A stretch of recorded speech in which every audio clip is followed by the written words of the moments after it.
Okay, folks, welcome back to week 2. So this week we're focusing on chapters 2 and 3 in Bowman and Hacker. And the big picture this week is learning about the abiotic factors that shape the climate and weather on the Earth and how these scale up to shape life on Earth. And so we're going to break this down into a couple different lectures. There's a little more lecture this week, right, because it's not the first week of class, so we have 2 lectures worth of material to cover, so it should be less than 3 hours, I hope, but a little more than last week.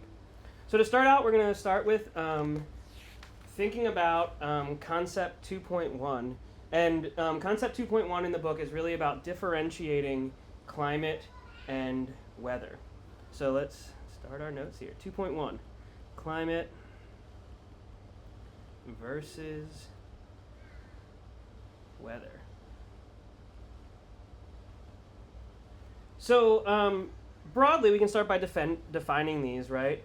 Weather is the everyday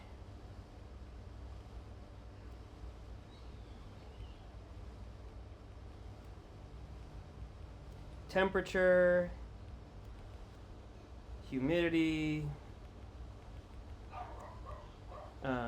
precipitation, wind, etc., acting at local scales, LOCAL, local scales, and generally smaller spatial scales.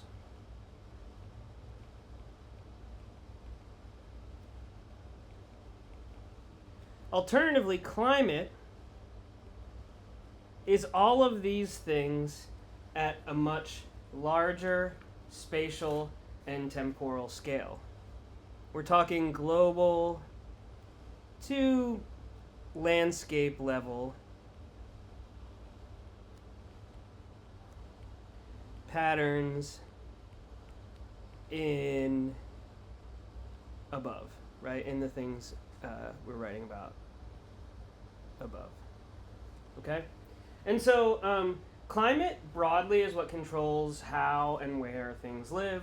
Weather controls the context in which ecological interactions are happening at shorter temporal scales.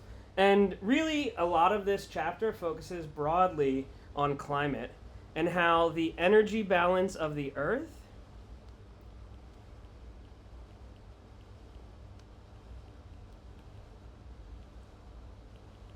drives these climatic patterns.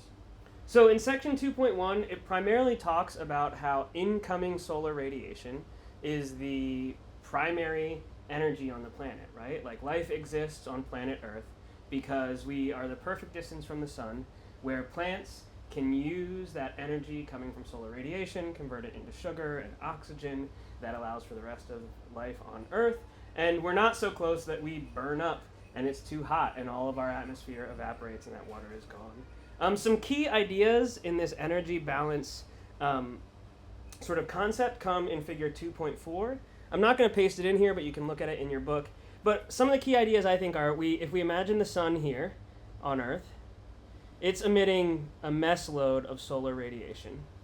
And that solar radiation, about 50% of it hits the Earth. The other half is either reflected versus things in the reflected by things in the atmosphere, absorbed by things in the atmosphere, right? So energy can be absorbed by water in the atmosphere or other compounds, or alternatively reflected from the surface of the Earth, while the other 50% is directly absorbed by the surface, right? So this is the net incoming energy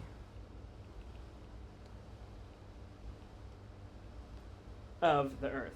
And then that energy is used in a lot of ways, and it is either used and absorbed by organisms, or it is reflected back away from the Earth, after which all sorts of things can happen, right? So we can reflect some of that energy, right? And that reflected energy can then bounce off against the atmosphere, right? And they talk about the relative amount of energy that's reflected versus bounced off of the atmosphere. They also talk about a lot of that energy being used to, we'll put reflected.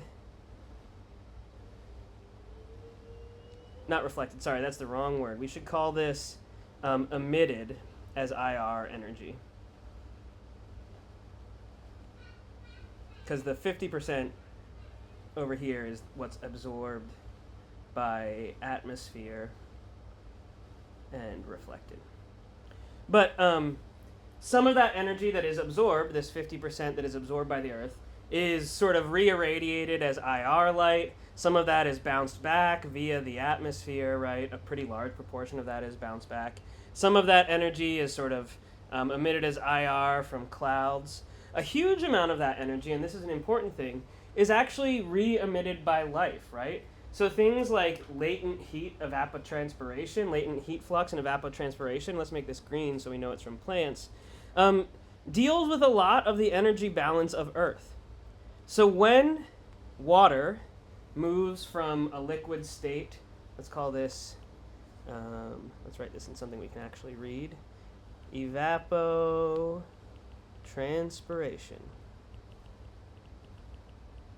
When water moves from a liquid to a gaseous state, it takes a ton of heat energy. You probably have learned about specific heat and all of these things in your chemistry classes. And so a lot of the energy that the sun emits to the Earth is used to evaporate water. It's used to build energy by plants to do photosynthesis. If you take my plant ecology class, you know a lot more about this. And then a lot of that heat energy, aside from the stuff that's turned into sugars, is re-emitted via or used in evapotranspiration. And this is a huge part of the Earth's energy budget, right? Or the energy balance, right? Some other things go on there, and I'm not going to get into too much detail here, but what I really want you to know is that incoming radiation on the Earth is the primary incoming energy, and that this is balanced by re-emission through IR that can be reflected down by the atmosphere, and also balanced by evapotranspiration and other processes done by living and non-living things, right? The key concept here that I think you should pay attention to is that this part, the re-emission back to Earth via the atmosphere, is hugely important to you and me, maybe less important to our parents and grandparents, because this re-emission is the process that is driven by greenhouse gases, right?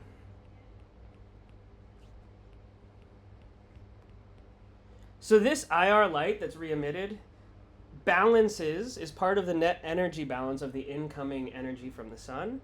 And if more of that gets reflected back to the Earth, then less of that energy gets to escape from the planet, and the net energy balance of the planet becomes positive, right? We're absorbing energy more than we're re-emitting, and this can warm up the planet, and that is what is happening in the current age and really changing many of the ecological processes we're interested in. So for this quick short lecture, we want to know that climate and weather are very different.